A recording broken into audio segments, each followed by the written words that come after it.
এই রকম চটপটা বেগুন ভর্তা খেতে কার না ভালো লাগে।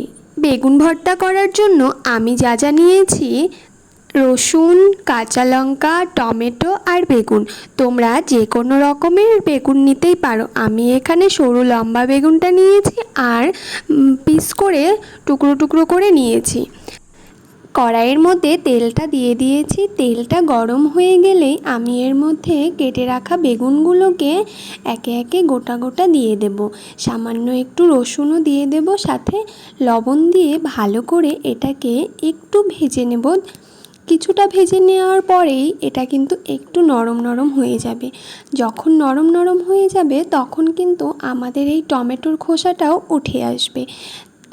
2 থেকে 3 মিনিট এটাকে আমি ভালো করে ভেজে নেব। ভেজে নিয়ে তারপরে সেটাকে আমি আলাদা একটা পাত্রে তুলে নেব। আর তোমরা চাইলে এভাবে করে খেতে পারো। ভাজাটাও হয়ে গেছে আমার। আর এই দিকে সেই ভেজে রাখা তেলটা যে ছিল, সেই তেলের মধ্যে আমি এখন কালো জিরে ফোড়ন দিয়ে দেব। আর কালো জিরেটা ভালো করে ভাজা হয়ে গেলে আমি এর মধ্যে কেটে রাখা কুচি কুচি করে রাখা পেঁয়াজগুলোও দিয়ে দেব। পেঁয়াজটা হালকা একটু ভেজে নিয়ে এর মধ্যে আমি দিয়ে দেব কাঁচা লঙ্কা। আর তোমরা চাইলে লঙ্কার গুঁড়ো ব্যবহার করতে পারো। আসলে আমরা লঙ্কার গুঁড়োটা খুব একটা খাই না।